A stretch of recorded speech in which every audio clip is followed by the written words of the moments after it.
तो कैसे हो BHMS वालों? बढ़िया।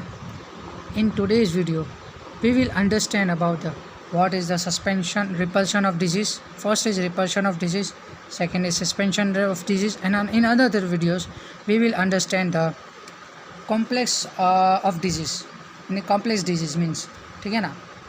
इन शॉर्ट क्या हम मतलब इस टुडेज सेशन में मतलब टुडेज वीडियो में हम पढ़ने क्या वाले, समझने क्या वाले कि जब हमारे शरीर में एक पर्सन में, एक ह्यूमन बीइंग में एक से ज़्यादा डिजीज़ जो कि डिसिमिलर हो, अगर वो इकट्ठा हो जाए तो क्या होता है, ठीक है ना। आगे बढ़ते हैं।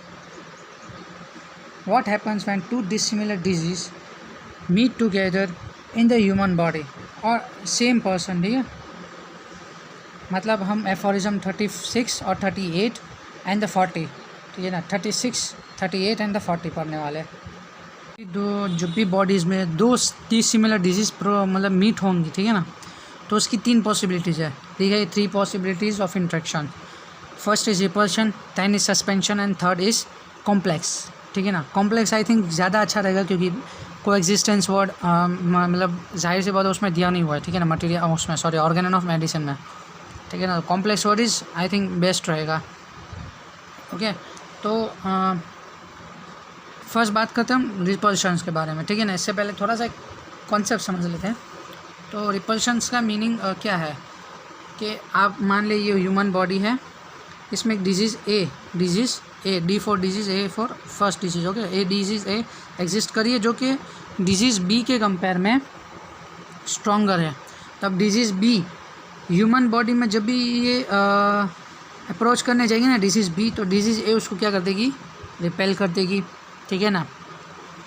तो डिजीज़ ए, ये बहुत इंपॉर्टेंट पॉइंट बोलो। डिजीज़ ए या तो क्रॉनिक है और स्ट्रॉन्गर है, क्रॉनिक है और स्ट्रॉन्गर है, ठीक है ना। ये बात याद रखनी है, क्रॉनिक एंड स्ट्रॉन्गर, ठीक है ना। ज़्यादातर एग्जांपल जो है ना वो क्रॉनिक और क्रॉनिक डिजीज़ और एक्यूट डिजीज़ के दिए हुए जो रिपल्शन वाले हैं ना उसमें, ठीक है। अब इसके कुछ इस तरीके से समझ सकते हैं मैं। क्लासरूम है, ठीक है ना। अब कॉलेज है, क्लासरूम है, अब वहाँ पे कुछ दादा टाइप के इंसान है, तो वहाँ पे वो आपको जो सीट पर बैठना था, ठीक है ना, तो वो सीट पर जाके पहले बैठ गए। अब तुम तो वहाँ पे हटाने नहीं जाओगे, जाहिर सी बात है, तुम लोगों को पता है ये दादा टाइप के इंसान है, ठीक है ना। तो अब हटाने नहीं जाओगे, इसमें ऑटोमेटिकली तुम लोग रिपेल हो गए, भाई ठीक है बैठ गया तो बैठ गया, मैं दूसरी कोई सीट चुन लेता हूँ, ठीक है ना, क्योंकि वो आपसे स्ट्रॉन्गर है, यू नो एल वेल, ठीक है ना। कौन माथा पीछी करे, ठीक है। तो ऐसा है।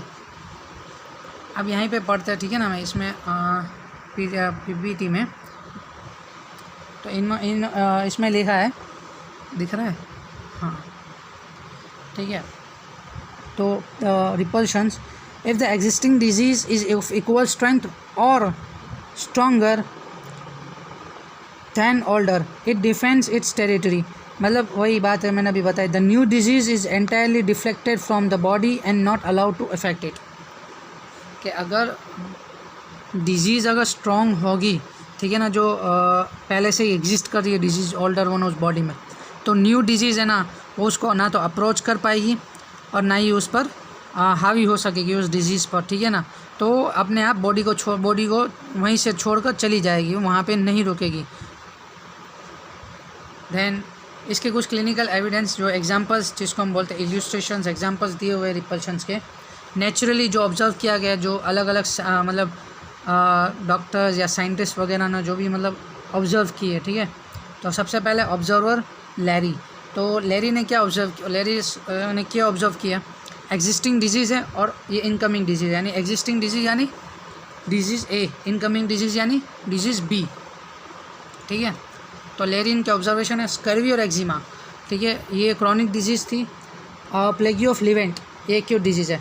जब फॉर एग्जांपल डिजीज़ ए है तो यहाँ पे स्कर्वी प्रेजेंट है, अब यहाँ से प्लेग्यू आ रहा है, प्लेग्यू, ठीक है ना। तो ये प्लेग्यू इसको अप्रोच नहीं कर पाएगा, क्यों? क्योंकि यहाँ पे एक पहले से ही क्रॉनिक डिजीज़ है, वो स्ट्रॉन्गर है उसके एक्यूट डिजीज़ के कंपेयर में, तो वहीं से वो रिपेल हो जाएगा।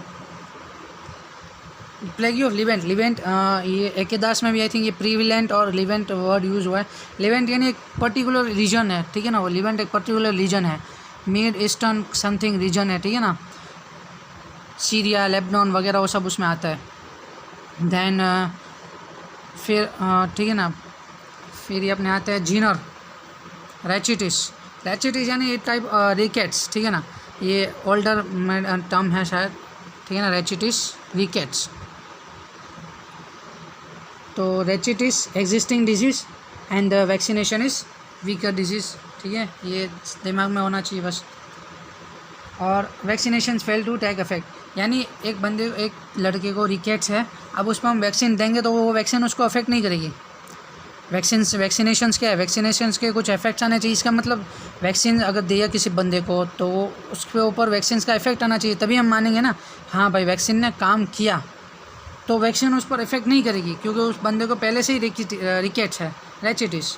वॉन हेल्डन ब्रांड, पल्मोनरी ट्यूबरकुलोसिस, ठीक है, and the epidemic fever. Pulmonary tuberculosis है ना, chronic and existing disease and stronger one. The epidemic fevers is acute incoming disease and the less stronger than existing disease। तो ये एपिडेमिक फीवर्स पल्मोनरी ट्यूबरकुलोसिस वाले पर effect नहीं करेंगे, इतना याद रखना है बस।